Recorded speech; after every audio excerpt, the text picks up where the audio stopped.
Muli ho, isang magandang umaga sa bawat isa. Welcome ho sa Sunday morning service sa Jesus Christ Baptist Church. And also we would like to welcome ang ating mga kapatiran at kaibigan na katunghay sa live stream ho ng ating gawain. I would like to encourage, kung sa tingin nyo ho ito'y magiging blessing, ay kung pwede nyo i-share or mag-host ng live or ng watch party, hindi live show ang tawag ng watch party, para ho maging ang inyong mga friends sa Facebook ay maaaring makasama o makatunghay sa atin hong gawain ng pagsamba ngayong umaga hong ito. Well, today is Sunday, first day of the week, at tayo ho ay natitipon para sambahin ang ating Panginoon.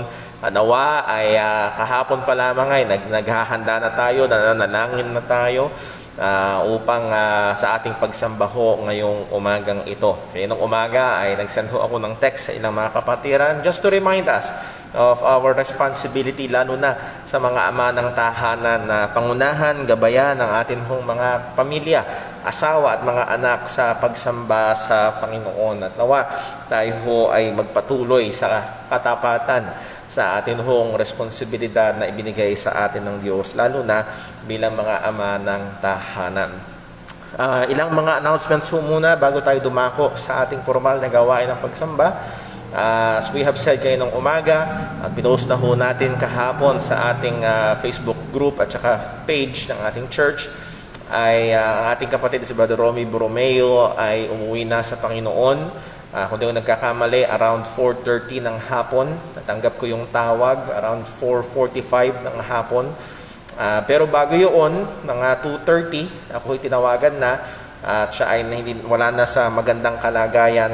At nasa biyaya ng Diyos ay tayo ho ay nakapag-ministeryo pa ng bahagya kay Brother Romy. Napaalalahanan siya sa mga pangako at mga katotohanan ng salita ng Diyos. At alam ho natin, sangayon sa kanyang kapahayagan, siya ay isang mananampalataya ni Kristo. At hindi man naging perpekto ang kanyang lakad, ay mayroon tayong pag-asa na siya ay nasa piling ngayon ng ating tagapagligtas. Pag-pray ho natin ang kanyang buong pamilya. Wala pa yatang isang buwan nung namatay naman yung kapatid ng misis ni Brother Romy. Doon din naiburol sa parehong lugar, as I understand. So si Brother Romy ho ay nakaburol sa chapel ho ng IC sa kabilang bahagi ng kalsada sa tapat nitong church. So kung nais nyo ho na makiramay, ay posible naman ho, pero limitado lamang ang bilang ng mga tao na maaaring pumunta. So, and hintayin ho natin yung family, makikipag-communicate ho tayo sa Borromeo family kung nais nila magkaroon ng gawain para ho kay Brother Romeo bilang paalaala at buksang parangal kay Brother Romy. So, let us be in prayer for that. And in connection to that, sa atin hong offering ngayong umagang ito, ang special offering, lahat ng papasok sa special offering will be dedicated to sa pagtulong natin sa ating kapatid na ito, sa pamilya ng ating namayapang kapatid. At kung ating mga kapatiran, alam ho natin wala kayo dito, ay nagnanasa ho kayong tumulong, please do send me a message para makapag-communicate ho tayo kung paano ho may papadala ang tulong po na yon, pinansyal. At alam ho natin yung pangangailangan na meron ho sila. And in other aspects naman ho sa ating gawain, tuloy ho ang ating mga pag-aaral. Every Wednesday and Friday, we are studying about biblical evangelism, kung paano mag-soul winning sang-ayon sa Biblia. At I hope tayo ay natututo. So, starting encourage ang bawat isa. Every Wednesday and Friday evening, 6 p.m. ay meron ho tayong pag-aaral ho niyaan. And then, ang ating online prayer meeting, 7:10 p.m. every Friday din naman ho yan. At inaasahan ang bawat mananampalataya na makasama sa mga gawain po na ito. Patuloy natin ipag-pray at as we go forward sa 2021 at April na, next month, April, May, ay mag-11 years na po ang JCBC. Pero again, very limited pa rin ang magiging celebration po natin. And let us ask for wisdom kung paano tayo patuloy na pwedeng magpagamit sa Panginoon, maging ang okasyon ng anibersaryo ng ating iglesia para ho sa lalo pang ikaliligtas ng marami at ikalalago ng mga mananampalataya. So let us be in prayer and let us be thinking, how can we minister more. Ako'y nagagalak na meron tayong mga kapatiran na hindi kailangang utusan pero nandoon ang kanilang pagkukusa na magministeryo sa ating mga kapatiran. So again, I praise God for you at we need more of that. Mga mananampalataya na aktibo, will seek means to minister to others sa kanilang mga kakayahan na pinagkaloob ng Panginoon. Kung ngayon sa daling ito ay dadako ho tayo sa isang sandali ng panalangin. Ito'y paghahanda sa pagsamba. Ilapit natin sa Diyos ang ating mga sarili. Hingin natin ang pagsaliksik ng Diyos sa ating mga puso at buhay. Para namang kasalanan ay pagsisihan natin sa harapan ng Panginoon. At umasa tayo kay Kristo na siyang kapatawaran. Tayo may kapatawaran sa pamamagitan niya. Tayo po ay manalangin sa Panginoon.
Manalangin po tayo.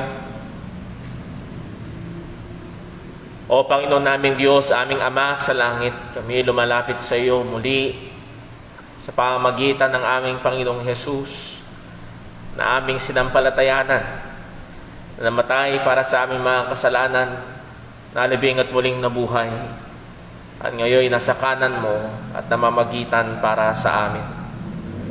Salamat po, O Diyos, sapagkat alam din namin ang katotohanan na ang banal na Espiritu ay tumutuwang sa amin sa pananalangin.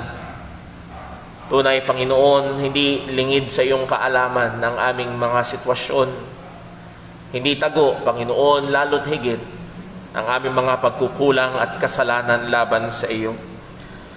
Kaya ngayon sa dayang ito, Panginoon, naming inihiling ang iyong pagsiyasat. Gamitin mo ang iyong salita.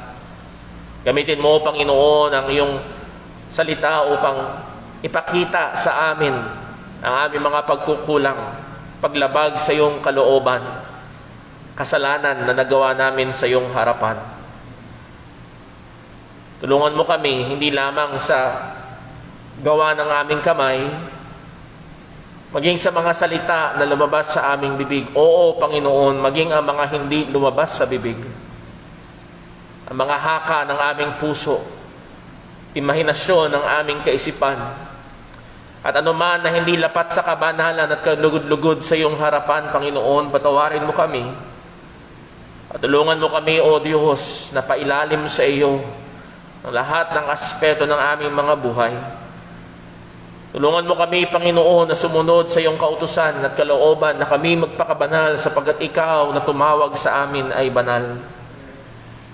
O nawa, O Diyos, ay maialay namin sa iyo ngayon ang aming mga sarili bilang haing buhay, banal at kalugod-lugod sa iyong harapan. Panginoon, lingapin mo rin po. Lingapin mo rin po ang aming mga kapatiran na nahandoon ang malalim na kalagayan. Lord, we ask for your mercy and comfort para po sa Borromeo family. Mahabag ka po sa kanila, Panginoon, pagkaloob mo po nawa ang pangangailangan, hindi lamang pinansyal, kundi lalo't higit ang kapayapaan, lalo't higit, Panginoon, ang kaligtasan. Nawa ang kaligtasang tangan-tangan ng aming kapatid na umuwi sa iyo ay masumpungan din ng kanyang buong pamilya. Mahabag ka po, Panginoon. Panginoon, namin din pong inihiling ang magbibigay mo ng comfort at kagalingan sa aming kapatid na si Brother Dave. Lingapin mo siya, Panginoon. Alalahanin mo po, Panginoon, ang iyong kabutihan at ang iyong habag. Nawa, O Diyos, abutin mo ang aming kapatid na ito. Maging si Brother Daryl Velasco, Panginoon, na nahando ng karamdaman, ikaw po ang bigay ng kaginhawahan ng kanyang katawan. Ikaw din po patuloy na mag-ingat sa kanyang pananampalataya. Lord, we do also pray para po sa kalagayan ng aming bansa at maging sa mga namumuno sa aming bayan, O Diyos. Bigyan mo sila ng karunungan. Bigyan mo rin po sila ng pagkatakot sa iyo na maging sa mga desisyon na kanilang mga gagawin ay hanapin ang ikabubuti ng mga mamamayan at ikalulugod ng iyong dakilang pangalan. Panginoon, sa aming pagsamba ngayon, tulungan mo kami. Huwag mo kami hayaan na maging kagaya ng mga ipokrito na ang bibig ay malapit sa iyo, ngunit malayo ang puso. Nawa, masumpungan mo kami ngayon na tunay, nag-aalay ng pagsamba. Ama, tulungan mo rin po ang aming mga kapatiran na nakatunghay sa live stream. Alam namin na nandun ang dagdag hamon ng mga agaw pansin. O tulungan mo nawa sila, Panginoon. Biyayaan mo, dagdagan mo ang iyong biyaya sa kanila sapagkat ito'y kailangan namin. Panginoon, muli sa iyo kami umaasa at tumitingin. Wala kaming ibang pwedeng takbuhan kung hindi ikaw lamang na aming pastol. Sa iyo kami kukuha ng lakas, sa iyo kami kukuha ng kumpiyansa. At lahat ng ito'y dalangin namin sa ngalan ng aming Panginoong Hesukristo. Amen. Tayo sa iyong lahat at tayo po'y umawit sa Panginoon.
Psalms 103.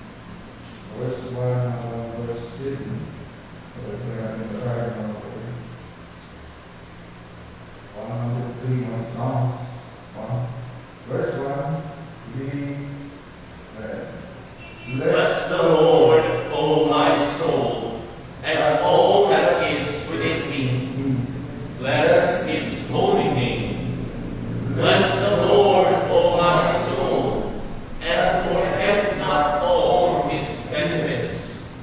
Who forgiveth all thy iniquities, who healeth all thy diseases, who redeemeth thy life from destruction, who crowneth thee with loving kindness and tender mercies, who satisfieth thy mouth with good things, so that thy youth is renewed like the eagles. The Lord executeth righteousness and judgment for all that are oppressed. He made known his ways unto Moses, his acts unto the children of Israel. Pagpalain ng Diyos sa paggawa ng mga salita, dahil sa sandali na langit ng mga kapatid. Aming mga nasa langit, Diyos na makapangyarihan sa lahat. O Panginoon, ikaw ang naglikha ng lahat ng mga bagay na aming nakikita at namin nakikita. Ikaw ang Diyos ng Biblia, ang Diyos na aming sinasapalagayan at aming pinipilala na Diyos na dakila na likha ng ating mga bagay. O Panginoon, pumili ka. Sambahin ka, O Panginoon, sa pagkatuloy ng nararapat ng noon na ikaw ay nakalain ng Diyos na lahat ng aming panginoon. Ngayon, sa umalang ito, nilalapit namin ng ating mga sarili. O Panginoon, ikaw ang higit na nakakaalam ng Panginoon. Kami mga puso at isipan mo. Tulungan kami, Panginoon. Nanawa kayo ang namin, Panginoon, ang hindi po alis-nalis para sa ito. Upang ang aming pagsambahan ng Panginoon ay may pupos namin ang mga puso at isipan, Panginoon, na ikaw ay lalagin, tuloy na sa pagiging sa Espiritu at Pagkakuhan. O Panginoon, tulungan ko, kabayan ko kami, Panginoon, sa aming pagsambahan. Nawa, nilalayan namin, Panginoon, ang aming buhay, ang aming kagawa, na ito ay magiging marawag sa mundo, Panginoon, siyang paralahan. Mayroon na tayo po, aming po mga kapukulang at mga kapapalik po. Kung mga kasalanan, Panginoon, na nagwala ng siya, ikaw ay mga Panginoon. Matawag po, Panginoon. Nawa ng Diyos, patuloy ko rin gabayan ng Panginoon sa aming pamumuhay sa mga bagong na ito, na puno po ang kalimutan. Ngunit ang Diyos, salamat po sa iyong masalita, Panginoon, na aming pagtungan, na aming pinakakawa, Natunay kami ng Diyos, ang katotohanan na ikaw ay hindi magbabago kay naman.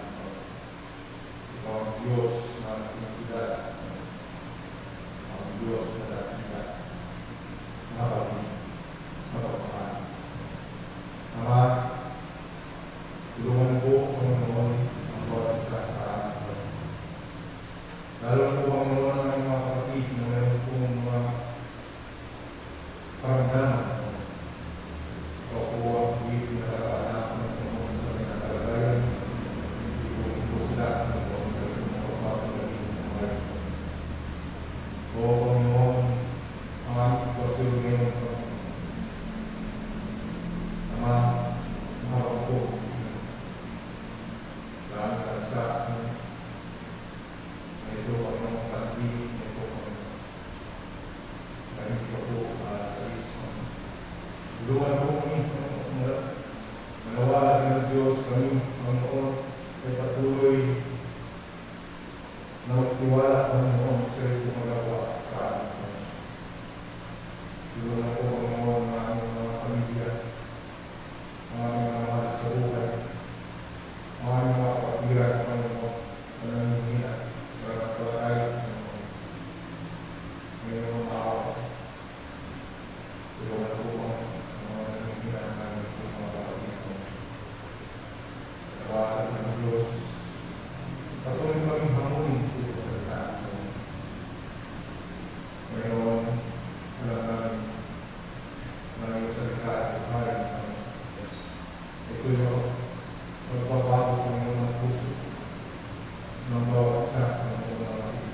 Bigyan mo siya talino, o Diyos, upang mapangalahan na ng mga lupa. Dahil pinagkaroon po ang mga servisyo. Mawahan ng Diyos, ikaw, Panginoon, ang kumawak ang mga kapatid nito, na pastor, at ikaw po. Nanunin po, Panginoon, ang kanyang mga pamilya, sa asawa, mga anak, ang mga espiritu. At sumunod po nata, sa iyo, Panginoon, ang karanasan, at sumunod po ang mga supply, ang lahat ng mga kailangan,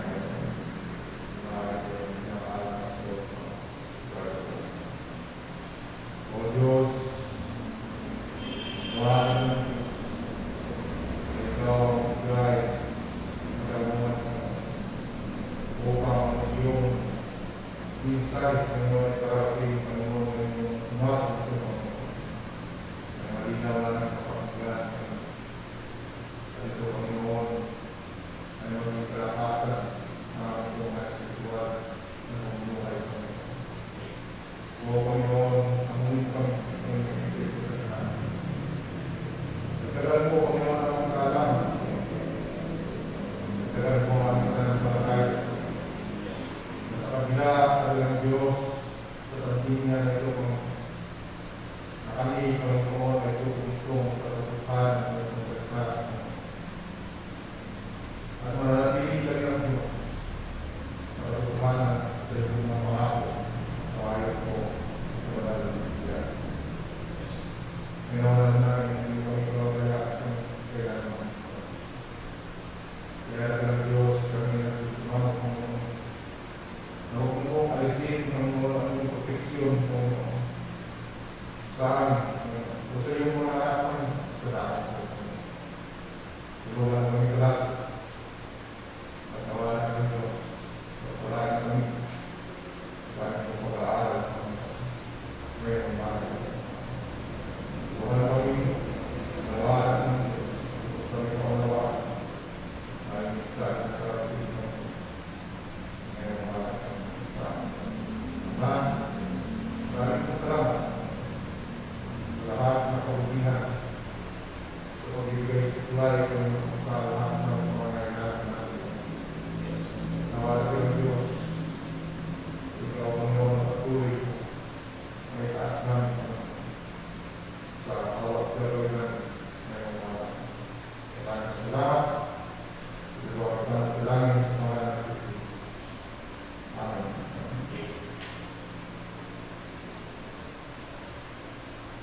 Tayo po'y dumako sa ating pagkakaloob. Basahin po natin ang mga talatang paalaala sa atin sa pagkakaloob sa Panginoon.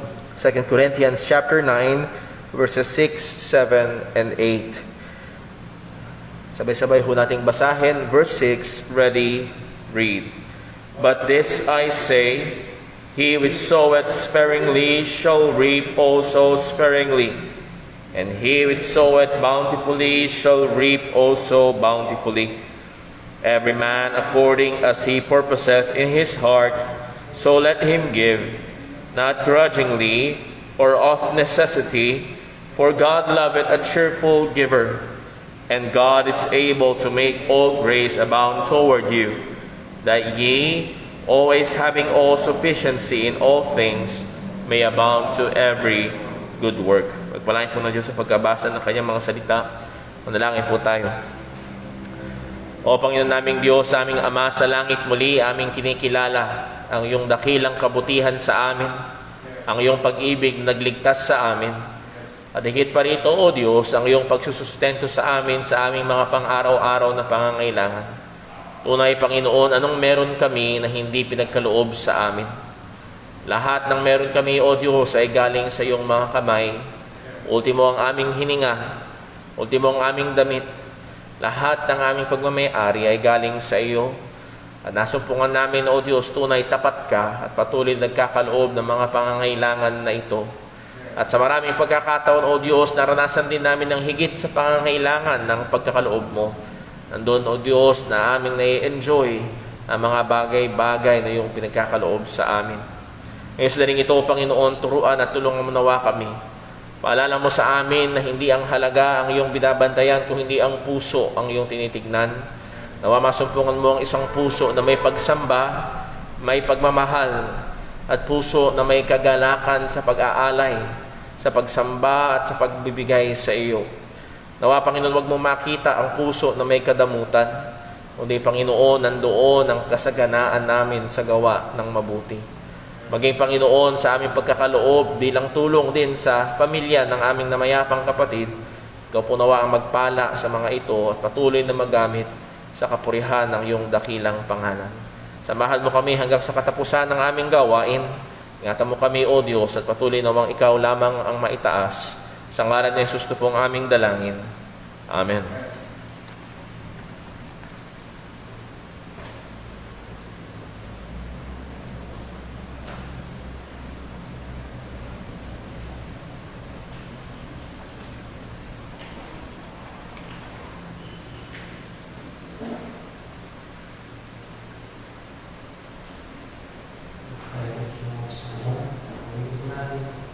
Sing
Amen. Tayo po'y dumako sa ating pag-aaral ng salita ng Panginoon.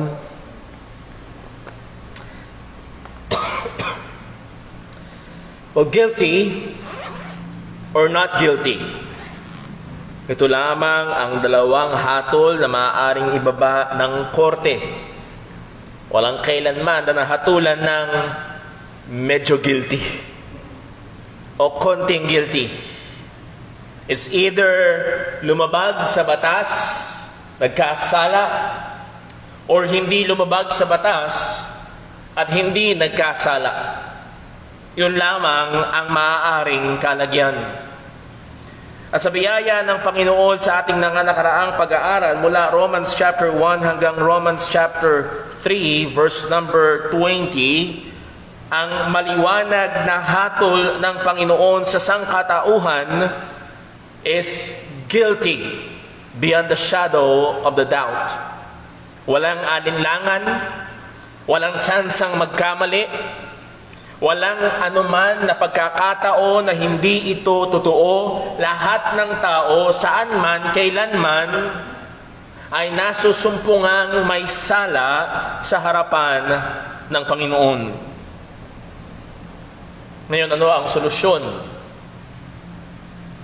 Salamat sa Diyos na Siya ang gumawa ng kaparaanan para magkaroon tayo ng kaligtasan. At pagkatapos ilatag ni Apostol Pablo ang bad news, last Sunday sinimulan nating tignan ang good news. At hingi ko hope, mga kapatid, ang inyong pangunawa na magiging detalyado ang ating pag-aaral dahil nais ko ho na maunawaan natin ito. At makita natin ang ganda, ang lalim, ang tindi ng kaligtasan na ginawa ng Panginoon. At isa sa mga madalas na tinatanong pagtutungkol sa usapan ng kaligtasan, well, paano noon? Maaari ngayon ay tayo bilang mga Kristiyano ay napatawad at nabayaran ng ating mga kasalanan sa pamamagitan ng ginawa ng ating Panginoong Kristo. Pero ang isang hindi may iwasang itanong ay, paano yung mga taong nabuhay bago namatay ang ating Panginoong Kristo? Paano sila naligtas? At isa ito sa bibigyang pansin natin sa ating pag-aaral sapagkat ito ay binigyang pansin din ni Apostol Pablo. Tayo po ay tumayo at basahin natin ang mga talata na ating pag-aaralan, and Lord willing, hanggang next Sunday ay nandito pa rin tayo sa Romans chapter 3 verses 21 hanggang 31. Romans chapter 3 verses 21 to 31. Babasahin ko ho, pakisunod nyo sa inyong mga Biblia. Ito po ang salita ng Diyos. But now, the righteousness of God without the law is manifested, being witnessed by the law and the prophets. Even the righteousness of God, which is by faith of Jesus Christ, unto all and upon all them that believe. For there is no difference. For all have sinned and come short of the glory of God, being justified freely by His grace through the redemption that is in Christ Jesus, whom God hath set forth to be a propitiation through faith in His blood, to declare His righteousness for the remission of sins that are past through the forbearance of God.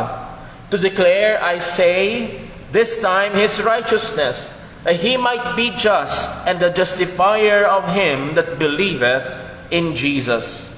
Where is boasting then? It is excluded. By what law? Of works? Nay, but by the law of faith. Therefore we conclude that a man is justified by faith without the deeds of the law. Is he the God of Jews only, of the Jews only? Is he not also the God of Gentiles? Yes, of the Gentiles also. Seeing it is one God which shall justify the circumcision by faith and uncircumcision through faith. Do we then make void the law through faith? God forbid. Yea, we establish the law. Pagpalain po ng Diyos sa pagkabasa ng kanyang mga salita. Huli nating hingin ng gabay ng Panginoon. O aming Amang Diyos, muli sa aming sarili kami kapos, sa aming sarili kami madumi at hindi karapat-dapat. At wala kaming ibang inaasahan kundi siya na namamagitan para sa amin. Siya na namatay at muling nabuhay para sa amin. Tulungan mo kami ngayon. Bigyan mo kami ng pagkatuto. Nawa mas lalo pang lumalim ang aming pagkaunawa sa dakilang kaligtasan na iyong pinagkaloob sa amin. Lord, ingatan mo kami at ikaw pong patuloy na magbigay sa amin ng kalinawagan. Lahat ng ito, Panginoon, ay hinihiling namin sa ngalan ng aming Panginoong Hesukristo. Amen. Pari na po magsiupo ang lahat. Well, again, this is our message this morning. Man's dire, guilty condition can only be solved through God's provision of salvation in Christ. Ang matinding kondisyon ng tao na pagiging makasalanan ay maaari lamang marisolbahan sa pamamagitan ng probisyon na ginawa ng Diyos na kaligtasan sa pamamagitan ni Kristo. Again, maliwanag at hindi natin pupuntahan lahat ng mga talata na pag-aralan natin nakaraan. All are guilty with no exemption. Ang lahat ng tao, mula sa pinaka-edukado hanggang doon sa walang napag-aralan, mula doon sa nakatira sa bundok at nakatira doon sa pinaka-masaganang lugar, ay lahat ay guilty. Ang taong nakatira sa simbahan at ang taong hindi napasok ng simbahan ay pareho ng kalagayan sa loob, sa harapan ng Panginoon, parehong nagkasala laban sa Diyos. Maaaring ang tingin mo sa iyong sarili ay mabait, maaaring ang tingin mo sa iyong sarili ay angat kaysa sa iba, pero ang tanong ni Apostol Pablo at ang tanong ng salita ng Diyos ay ito, ikaw ba ay lumabag sa mga batas ng Panginoon? At ang isang tapat na tao ay ang sasagot ay walang iba kung hindi, oo, lumabag ako sa batas ng Panginoon. Ako ay nagkasala na laban sa Diyos. At kung yun ang ating kalagayan, therefore, yes, we are guilty. So hindi lamang ang pagiging guilty ang binigyang diin ni Apostol Pablo, kung hindi ang katotohanan na ang taong may sala ay walang magagawa para iligtas ang kanyang sarili. Ang sabi sa verse 20, kung tayo babalik ho dito, verse 20, therefore, simulan natin sa verse 19. Now we know that what things soever the law saith, it saith to them that are under the law, that every mouth may be stopped, and all the world may what? Become guilty before God. All the world.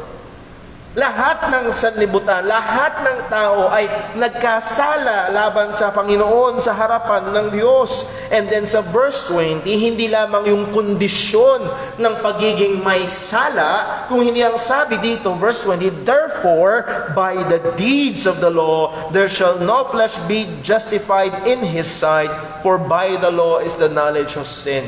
Anong dinidiinan dito? Hindi lamang may sala, kung hindi ang tao ay walang kayang gawin para iligtas ang kanyang sarili.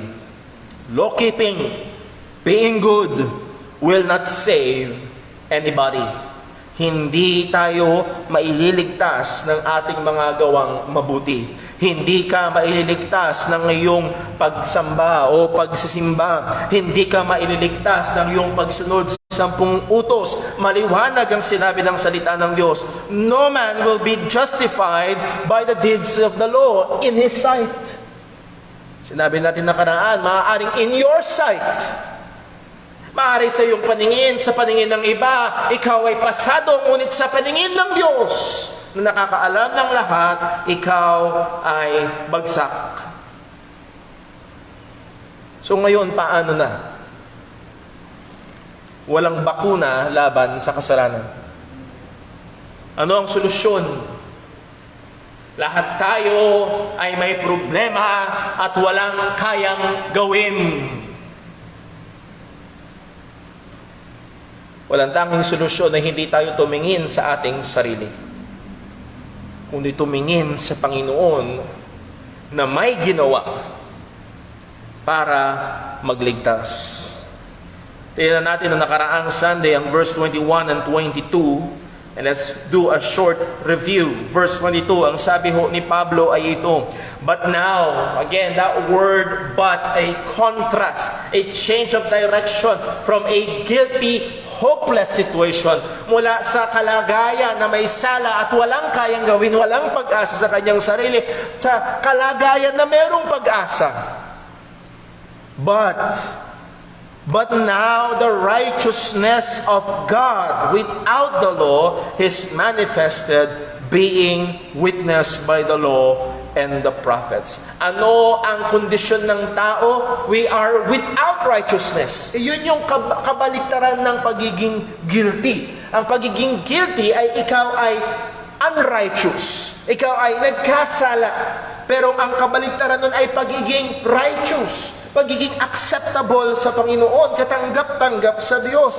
Pero narito ang sabi ni Apostol Pablo, ngayon ay inihayag, ngayon ay ipinapakita ng Diyos ang katuwiran, ang kaparaanan para maging katanggap-tanggap sa Panginoon, at ito ay pinatotohanan ng salita ng Diyos, the law and the prophets, particularly the Old Testament.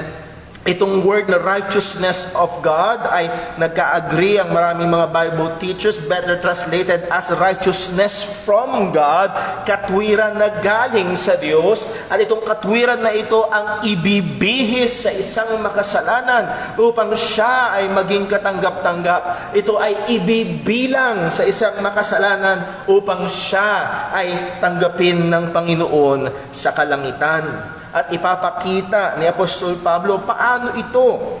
Paano ba ang isang tao ay mabibihisan ng katwiran? Well, malinaw, hindi ito katwiran na galing sa kanyang sarili. Hindi ito katwiran na galing sa kanyang effort, galing sa kanyang relihiyon, o galing sa kanyang pagsunod. Ito'y katwiran na galing sa Diyos at hindi ito manggagaling sa tao. At ito yung katwiran na pinapatotohanan ng lumang tipan noon pa man. Walang iba kung hindi ang katwiran sa pamamagitan ng Mesiyas, ng tagapagligtas na ipinangako ng Panginoon mula pa nung lumang tipan. Walang iba kung hindi ang ating Panginoong Hesukristo. Verse 22, ito'y mas naging maliwanag. Even the righteousness of or from God.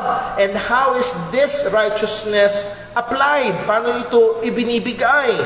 By faith of, or kagaya na napag-aralan natin last Sunday, ang mas tamang translation is faith in Jesus Christ. Christ is the object of the faith. At nakikita natin sa konteksto sa mga susunod na talata, Christ is always the object. His person and His work. So hindi ito yung pananampalataya ni Kristo, kung hindi pananampalataya kay Kristo Jesus, kung sino siya at kung ano ang kanyang ginawa. So itong katuwiran na ito, para maging katanggap-tanggap sa Panginoon ay sa pamamagitan ng pananampalataya kay Kristo.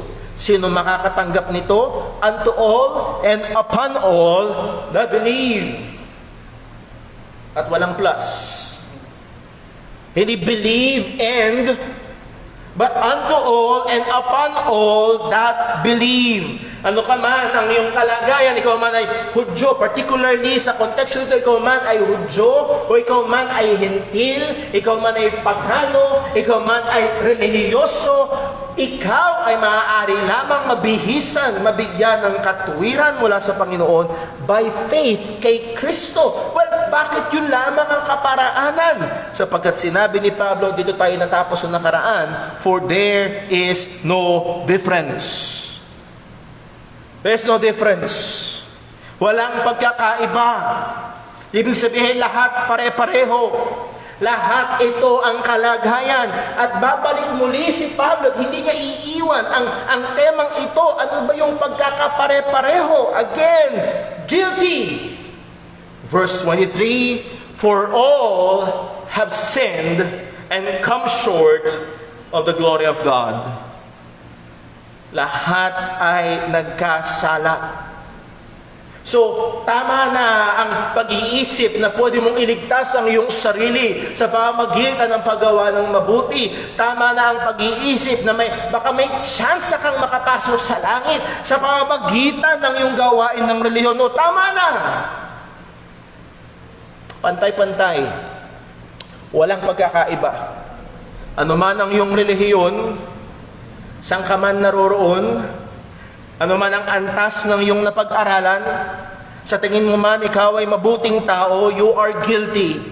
Sa tingin mo man ikaw ay isang mabuting ina ng tahanan, you are guilty. Sa tingin mo man ikaw ay isang mabuting ama ng tahanan, you are guilty. Kung ang tingin mo ikaw ay isang masunuring anak, you are guilty. Kung ikaw man ay isang respetadong matanda sa iyong lipunan, ikaw man ay isang mabait na kapitbahay, ikaw man ay isang katiwa-tiwalang empleyado, ikaw man ay isang matapat na nagnenegosyo, ikaw man ay isang matulungin na tao, ikaw man ay isang lamang simbahan, there is no difference. For all have sinned. I have sinned. Kaya ito lamang ang tanging paraan. Si Kristo. Si Kristo. Ang sabi ni Pablo dyan, for all have sinned, ang sabi niya, and come short of the glory of God. That word come short meaning to fall short. Ibig sabihin not to reach, hindi umabot, to become inferior, to lack, to be found wanting, kapos. Hindi nakaabot. Na the word glory of God, meron dalawang partikular na nangungunang interpretasyon. They all come short in glorifying God. Hindi nila nagawa ng perpekto ang layunin, ang purpose ng buhay na bigyang luwalhati ang Panginoon. At hindi ito nangyari dahil lumabag sa kalooban ng Panginoon. Pero ang isa sa mas mahusay at mas maayos na interpretasyon o pagkaunawa dito, that glory of God is that future hope of sharing with and being in the presence of the glory of God. Magiging kabahagi at nasa presensya ng kaluwalhatian ng Panginoon. At dahil tayong mga tao ay nagkasala, we fall short, hindi tayo nakaabot at hindi tayo aabot sa ganang ating sarili sa presensya ng kaluwalhatian ng Diyos. Sabi ng awit 5, talatang 4, for thou art not a God that hath pleasure in wickedness, neither shall evil dwell with thee. Ang masama ay hindi tatahang kasama mo. Walang tsansa ang isang taong makasalanan na pumasok sa langit. Walang tsansa. For all have sinned. All have sinned. Pastor have sinned. Mary had sinned. All have sinned and fall short to the glory of God. There's no difference. Now, babalik si Pablo sa kanyang binibigyang pansin sa verse number 22, even the righteousness of God which is by faith of or in Jesus Christ upon all and unto all and upon all that believe. Bakit ito ang kaparaanan? Because there's no difference. All have sinned. Bakit ito ang kaparaanan? Babalikan niya ni Apostol Pablo. Paano ito mangyayari? Verse 24, being justified freely by His grace through the redemption that is in Christ Jesus. Okay, Brother Paul, lahat ay guilty. Okay, ang lahat ay nagkasala. Pero paano mangyayari ng isang tao ay mabibihisan ng isang katwiran na katanggap-tanggap sa Panginoon? Buksan lang natin sandali sa Proverbs chapter 17. Proverbs chapter 17. Merong isang tinuturing na dilema. Proverbs 17 verse 15. Ang sabi ng salita ng Panginoon ay ito, He that justifieth the what? The wicked, and that condemneth the just, even they both are abomination to the Lord. Siya na umaaring ganap sa masama ay karumal-dumal sa harapan ng Panginoon. Nakikita ho natin ang sinabi ng Biblia. Ang aaring ganap sa masama, ang aaring ganap sa makasalanan, ay karumal-dumal sa harapan ng Panginoon. At ano itong ating nakikita sa salita ng Panginoon? Ang Diyos ay umaring ganap sa makasalanan. Kinukontra ba ng Diyos ang kanyang sarili? Nilalabag ba ng Diyos ang kanyang katuwiran? Well, ang sagot ho dito ay hindi. Hindi lumalabag ang Diyos sa kanyang katuwiran. At makikita ho natin dito ang ganda, ang tindi, ang lawak, ang lalim ng karunungan at kapangyarihan ng Panginoon sa pagliligtas na kanyang ginawa. Naalala ko ho, I don't know if you remember, ikinorek natin yung dating sinasabi noon pa na pwede naman tayong iligtas na lang ng Panginoon. Pwede naman pumalakpak lang siya. Ligtas ng lahat. Pero binigay niya ang kanyang bugtong na anak. Bakit? Para ipakita ang kanyang pagmamahal. Well, that is absolutely wrong. Hindi pwedeng basta pumalakpak lang siya and then ligtas ng lahat. Bakit? Ano ang magiging problema? Walang bayad ang kasalanan. Hindi po pwedeng wala ang krus ni Kristo. Sapagkat sa pamamagitan lamang ng krus ni Kristo, nabayaran ang kasalanan, pwedeng mapatawad ang makasalanan, at mabihisan ng katuwiran ang sasampalataya kay Jesus, at ideklarang matuwid ng Panginoon. Sa verse 24, lahat ng sumampalataya sa verse 22, ang sabi is being justified freely by His grace. Being justified. Sino itong mga justified na ito? Yung mga sumampalataya kay Kristo Jesus. And mapag-aralan natin itong word na justified. That justified, the word justified is a legal term, a forensic term. Ang word na justify ay galing sa Greek word, nang ibig sabihin is to be just, to be innocent, or to be right, to be righteous. So justification is a legal verdict. Hatol ba? Ang pagdedeklara, a legal declaration, para bang korte na magsasabing nasumpungan na hindi nagkasala, nasumpungan na matuwid, nasumpungan na katanggap-tanggap sa Panginoon ng kanyang kalagayan. That is justification. Sino ang nag-justify? Ang sabi ng Romans 8 verse 33, who shall lay anything to the charge of God's elect? It is God that justifieth. Hindi tayo ang nag-justify sa ating sarili.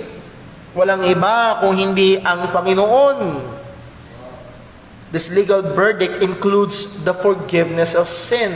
Itong verdict na ito, itong hatol na ito ng Panginoon ay nasasama dito, kasama nito ang kapatawaran ng kasalanan.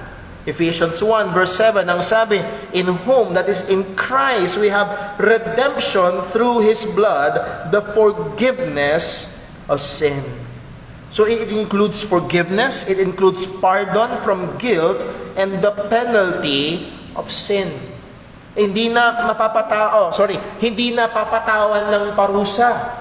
Aalisin na yung kanyang, hindi na titignan siya bilang guilty, kundi siya titignan bilang hindi nagkasala. Ang sabi sa John 3 verse 18, ang sumasampalataya sa kanya ay hindi na hinahatulan. So ang isang taong sumampalataya kay Kristo, napatawad ang kasalanan. Ang isang taong sumampalataya kay Kristo ay hindi na hinahatulan. Ang isang taong napatawad ng palataya kay Kristo ay dinideklarang matuwid ng Panginoon. Sa ibang salita ito, siya'y inaaring ganap. Tinuturing bilang matuwid. Ito ang kalagayan ng bawat isang na kay Kristo Jesus. At hindi lang yon. Ang isang sumampalataya kay Kristo ay binihisan ng perpektong katwiran. Hindi lang basta inalis ang kanyang kasalanan, kung hindi siya ay binihisan ng isang perpektong katwiran. Buksan na natin sandali sa 2 Corinthians chapter 5. 2 Corinthians chapter 5, verse number 21. 2 Corinthians 5, verse 21. Ang tawag ho ng marami sa talatang ito is the great exchange, ang dakilang pagpapalit o pagpapalitan. Ang sabi sa verse 21, for He hath made Him, that He is God the Father, hath made Him the Son, Jesus, for us, He made Him to be sin for us, who knew no sin, that we might be made the righteousness of God in Him. Siya na walang sala ay itinuring na may sala. Siya ang pumasan at nagbayad ng ating mga kasalanan upang tayong may kasalanan ay mabihisan ng katwiran at ituring na matuwid ng Panginoon. At kung ikaw ay nabihisan ng katwiran at ituturing na matuwid, as we have said before, hindi ka nahahatulan. Kaya ang sabi nga ng salita ng Diyos, sino mang sa Kanya ay sumasampalataya. John 3:18, He that believeth on Him is not condemned. Romans chapter 8 verse 1, ang sabi sa Romans 8, therefore there is now no condemnation to them which are in Christ Jesus. Wala nang anumang hatol sa kanila na mga na kay Kristo Jesus. Let me pause here for a while and ask, are you in Christ? Again, nakita natin kung ikaw ay sumasampalataya kay Kristo, ang iyong kasalanan ay napatawad. Kung ikaw ay sumasampalataya kay Kristo, ikaw ay binihisan ng perpektong katwiran. Kung ikaw ay sumasampalataya kay Kristo, wala nang hatol sa kasalanan at wala nang parusa sa kasalanan. Kung sumasampalataya ka kay Kristo. Ngunit kung ikaw ay wala kay Kristo, kung ikaw ay hindi mananampalataya ni Kristo, kung meron ka lang ay relihiyon, kung ang meron ka lang, ang daladala mo lang ay yung sarili mong kabaitan, let me tell you, ikaw ay hindi pa rin napapatawad. Ikaw ay nasa ilalim pa rin ng poot ng Diyos. Tatanggapin mo pa rin ang hatol, ang parusa. For there's no difference. For all have sinned and come short of the glory of God. How are we, or how were we justified? How are believers justified? Paano tayo diniklarang matuwid ng Panginoon? Ang sabi ni Pablo, napakagandang dalawang salita, freely and by His grace. That word freely ay ang Greek word na dorian. Hindi durian, dorian. Nang ibig sabihin is without cause. No payment. Walang bayad. Ang pagdedeklarang matuwid na ito ng Diyos ay hindi dahil meron tayong ibinigay sa Diyos. Hindi dahil meron tayong ibinayad sa Diyos. Hindi dahil meron tayong ginawa. Nothing from us. And not just freely, this justification is also by His grace. Ay sabihin ng grace is unmerited favor. Kung yung freely is nothing from us, by His grace is nothing in us. Walang rason sa atin. Ang lahat ng rason kaya tayo inaring ganap ng Panginoon ay nasa Diyos. Hindi dahil karapat-dapat tayo, hindi dahil nakita ng Diyos na sobrang tapat natin, sobrang pagsusumikap natin. Sige na nga, hindi ka na kitang matuwid dahil napakasinsero mo. No! This justification, this salvation is freely and by His grace. Bigyan ko lang ho ng diin ang puntong ito.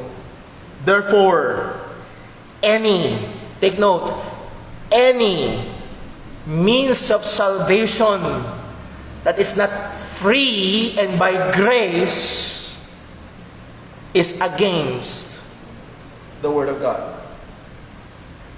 Kaya nga, anumang kaparaanan ng kaligtasan na hindi libre, that is may kailangan kang gawin, may kailangan kang bayaran, or hindi by grace, that is merong rason sa tao. Kaya ako ligtas kasi mabait ako. Kasi nagsisimba ako. That is, may rason sa iyo. Lahat ng kaparaanan ng kaligtasan na hindi freely and not by His grace ay isang huwad na kaparaanan ng kaligtasan. Nothing from us, nothing in us. Well, Brother Paul, kung ang pagdadeklarang matuwid ng Panginoon ay hindi walang galing sa atin at walang nasa atin, ano ang rason? Tuloy ni Pablo, being justified freely by His grace. And how was this done? Through the redemption that is in Christ Jesus. Sa pamamagitan ng pagtubos ni Kristo Jesus. That word redemption means to be ransom in full. To pay the required payment in full. Bayaran ng kabuuan ang hinihinging halaga. At ang sabi ng salita ng Diyos, ito ay na kay Kristo Jesus. Siya ang nagbayad, siya ang namatay, siya ang pantubos. Ang sabi ho ni Pedro sa 1 Peter 1:18, for as much as ye know that ye were not redeemed with corruptible things as silver and gold from your vain conversations received by tradition from your fathers. Alam nyo, hindi kayo natubos ng ginto't pilak. Hindi kayo natubos ng mga bagay na nabubulok. Minsan hindi tayo natubos sa mga magitan ng mga bagay-bagay sa mundong ito. May maraming mga tao ngayon ay naniniwala na pag nagkaloob sila ng limpak-limpak na salapi sa simbahan, ay matutubos ang kaluluwa ng kanilang kamag-anak. Napaka-cheap naman! No, we were not redeemed by corruptible things. We were not redeemed by silver and gold. Pero paano tayo natubos? Ang sabi ng salita ng Diyos, but with the precious blood of Christ. Sa pamamagitan ng mahal na dugo ni Jesus as a lamb without blemish and without spot. Natubos tayo sa pamamagitan ng kamatayan ng ating Panginoong Jesucristo. No, God did not just forgive. God did not just forget. Sin requires payment. Hindi maaaring basta lang magpatawad ang Diyos. Hindi po pwede, basta lalapit ka lang sa Lord, sorry na! Tapos patatawarin ka na ng Panginoon. Walang rason para kapatawarin. Paano ka mapapatawad? It is only by Jesus Christ. Again, going to Ephesians 1 verse 7, ang sabi ng salita ng Panginoon, in whom we had redemption through His blood, the forgiveness of sins. Ang kapatawaran ng kasalanan ay sa pamamagitan lamang ng dugo ni Jesus. Maaaring may nakikinig ngayon, ikaw ay isang kabataan.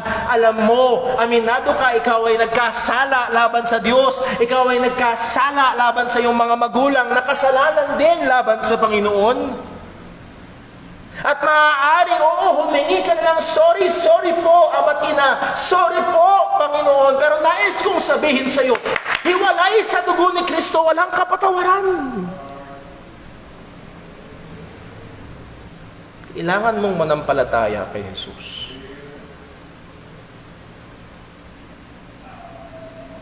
Ang sabi ng salita ng Panginoon, through the redemption that is in Christ Jesus. That's the only way. Verse 25, kailangan ko bilisan. Whom? Sino yung whom? Jesus. The one who redeemed. Whom God hath set forth to be a propitiation through faith in His blood, to declare His righteousness for the remission of sins that are past through the forbearance of God. So whom? That is Christ. Whom God has set forth. Siya ang isinet ng Panginoon. Siya ang, that word set forth, put forth, meaning to display, to manifest. Siya ang inilagay ng Diyos. Siya ang inihanda ng Panginoon. Bilang ano? To be a propitiation. That word propitiation ay galing sa Greek word na hilasterion, nang ibig sabihin to atone. Magbayad. To appease. Ibigay ang kailangan para makuha ang kapayapaan. Ito ay ginagawa kapag ang isang partido ay nagkasala laban sa kabilang partido at yung kabilang partido ay galit at may hinihinging kabayaran at kinakailangang masatisfy yung kabayaran na yon para yung galit ay humupa. At again, mga kapatid, isang paalaala, ang kasalanan natin ay hindi baliwala sa Diyos, siya ay galit. For the wrath of God is revealed from heaven. As we not forget, I hope na hindi natin ito nakakalimutan. Hindi baliwala sa Diyos ang ating kasalanan. Ang bawat kasalanan ay personal. Nagsinungaling ka sa iyong magulang, nagsinungaling ka sa Panginoon, nagdaya ka sa iyong kapwa, at dinaya mo ang Panginoon. Kita ito ng Diyos at lahat ng ito ay paglabag sa kautusan ng Panginoon. So yes, ang Diyos ay may personal na galit laban sa makasalanan. At walang ibang inilagay, itinakda na pampalubag loob kung hindi ang ating Panginoong Hesukristo. It carries the idea of satisfaction. The demand was satisfied. At isa pang napakagandang larawan na daladala nitong word na propitiation. Sabi nga natin, pag tignan niyo yung word na hilasterio, it means to atone. At ito ay humaharken or ito'y tumitingin sa kaganapan dun sa lumang tipan na kung saan merong tinatawag na Day of Atonement, na kung saan isang araw sa isang buong taon, ang high priest ay papasok sa Holy of Holies at maghahain ng dugo para sa lahat ng mga tao at yun ay ibubuhos doon sa ibabaw ng Ark of the Covenant. At ito yung larawan na pinipinta ni Apostol Pablo. At makikita natin ito, binigyan diin niya, and He is the propitiation for our sins through faith in His blood. Kung nung lumang tipan ay nandoon ng taon-taon, hindi lang basta taon-taon, meron silang araw-araw na paghahain, and then meron silang special na hain na kung saan nun lang pumapasok ang dakilang saserdote sa Holy of Holies. That's the Day of Atonement. At ito yung larawan na hiniram ni Apostol Pablo na noong panahon na yon ay dadalhin ang dugo ng isang hayop at yun ang ibubuhos doon sa Ark of the Covenant. At ngayon, ang walang ibang inilagay at walang ibang dugo kung hindi ang kay Kristo.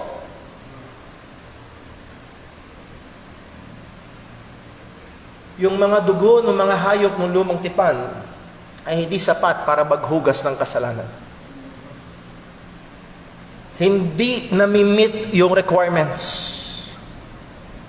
Hindi sapat para isatisfy at ma-appease ang puot ng Diyos. Ang Diyos ang nagbigay ng hain nakatanggap-tanggap sa Kanya. At walang iba kung hindi si Jesus, whom God hath set forth to be a propitiation. And again, how will this be a propitiation for us sinners? Through faith in His blood. Dinang ko lang muli, hindi yung likido. Sana bloodletting na lang si Jesus, kundi ito'y pumapatungkol sa kanyang dakilang sakripisyo doon sa krus, doon sa kanyang violenteng kamatayan, sa puot ng Diyos na kanyang binata. At ang sabi dito sa salita ng Diyos sa verse 25, ang sabi ni Apostol Pablo, to declare His righteousness for the remissions of sins that are past through the forbearance of God. Dito papasok yung atin hong sinabi kanina, paano yung mga tao sa lumang tipan? Paano? Paano nangyari nung sinabi na and Abraham believed God and it was counted to him for righteousness? Saan galing yung righteousness na yun?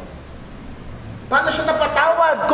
Kung si Jesus ay hindi pa namamatay sa krus, paano siya napatawad?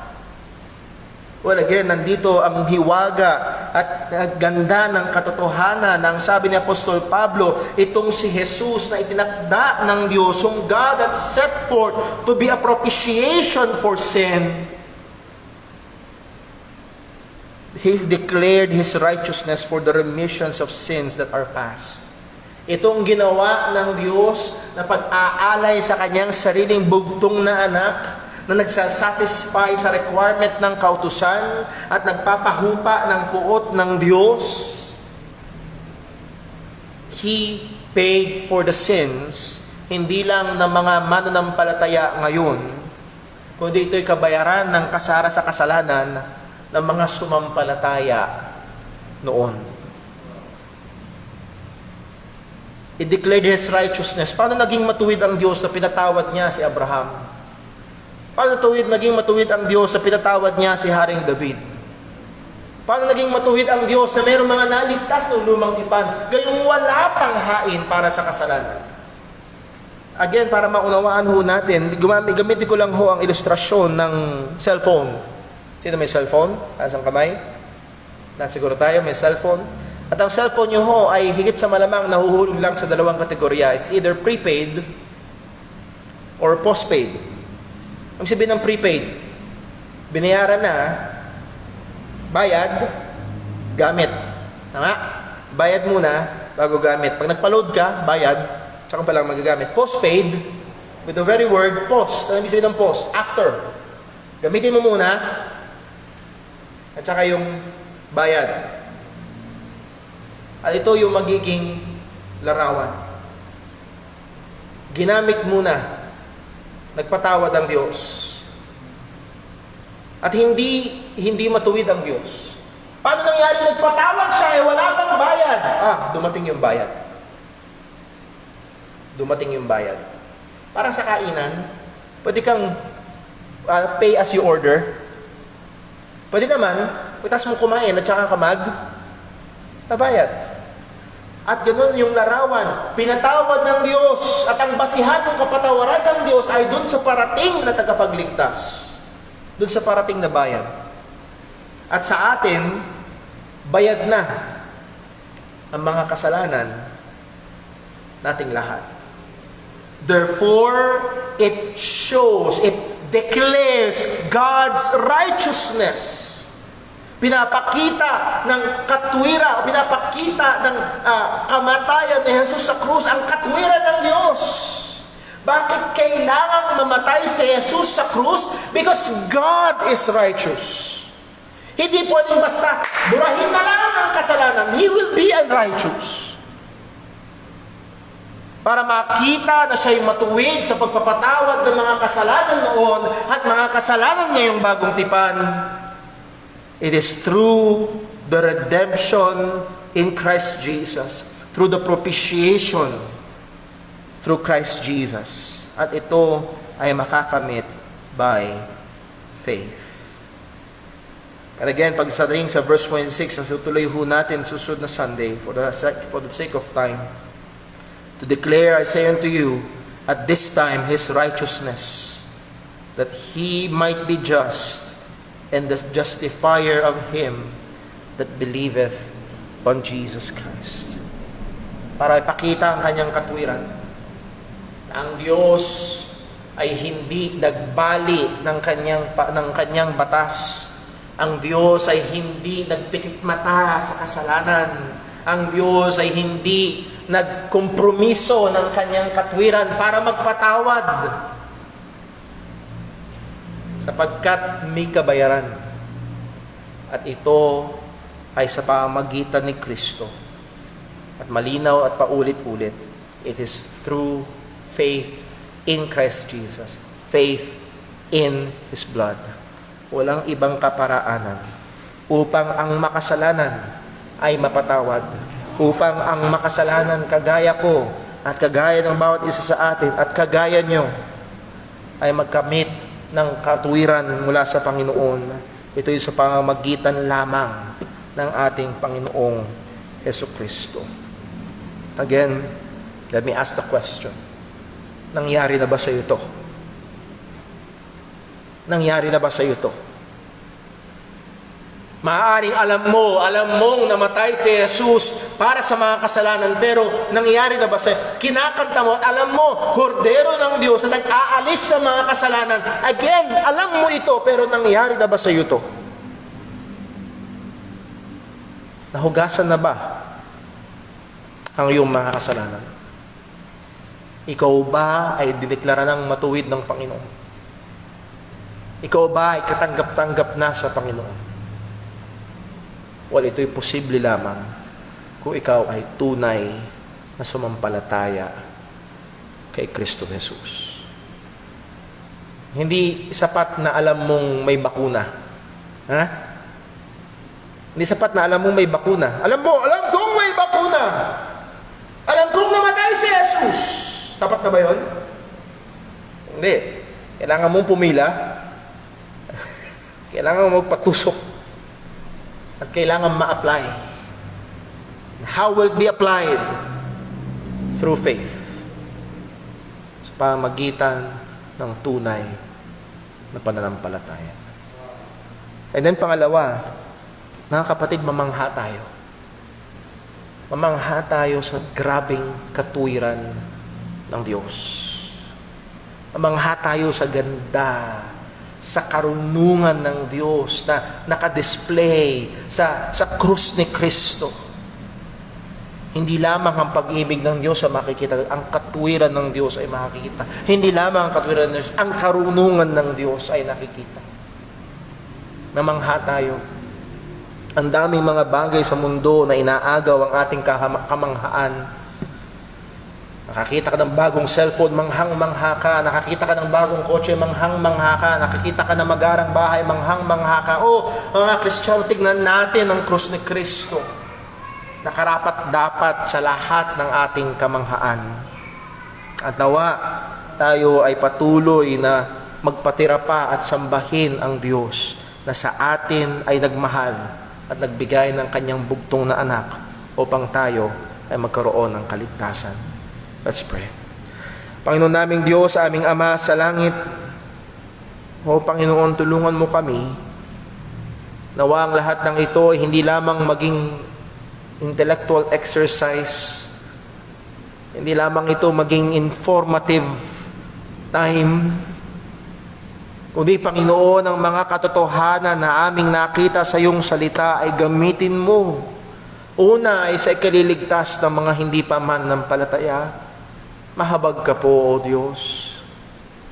At gamitin mo rin sa iyong mga anak, sa aming mga mananampalataya na upang kami ay muling mamangha, manggilala sa dakilang katwiran, sa dakilang pagmamahal, sa dakilang biyaya na nahayag sa iyong pagliligtas, sa pagbibigay mo ng iyong bugtong na anak.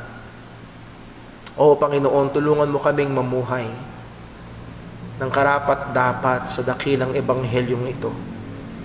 Ingatan mo kami sa gitna, Panginoon, ng krisis, sa gitna ng pandemya. Gamitin mo kami upang ang dakilang kaligtasan na ito ay maihatid din namin sa iba. Salamat po, O Diyos. Salamat na kinhabagan, minahal, at niligtas mo kami. Lahat ng ito ay dalangin namin sa ngalan ng aming Panginoong Hesukristo. Amen. Tayo po'y tumayo at tayo po'y umawit sa Panginoon.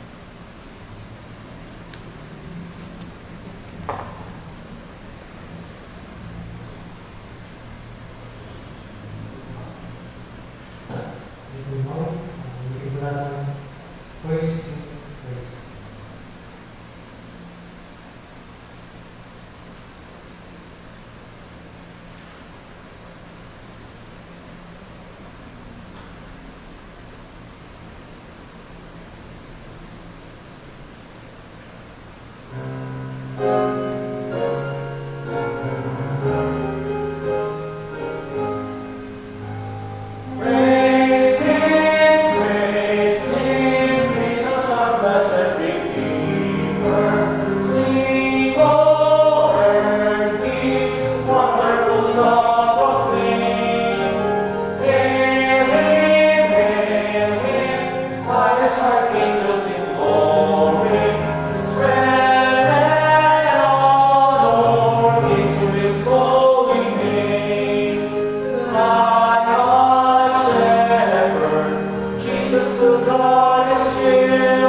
Amen. Purihin po ang Panginoon, mga kapatid. Salamat po sa bawat isang naririto, maging sa ating mga kapatiran at kaibigan na nakatunghay sa live stream ng ating gawain. Purihin ng Diyos. Anawa, patuloy tayong magpagamit sa Panginoon. Ano man at saan man tayo tinawag ng Diyos, ay maging instrumento tayo ng katwiran at maging instrumento tayo ng pagmamahal at paghahayag ng Ebanghelyo ng ating Panginoong Hesukristo. At ngayon, mga kapatid, ang pag-ibig ng Diyos, ang biyaya ng ating Panginoong Hesukristo at pakikipisan ng banal na Espiritu ay sumabawat isa sa atin. Pagpalain tayo at ingatan ng Panginoon. We are dismissed. God bless po. Ingat po tayong lahat. Pag-pray natin ang Borromeo family at sa mga nagnanasa na magpaabot ng tulong sa kanila, you can contact me kung paano po ito maaaring gawin. God bless po. Ingat po tayong lahat.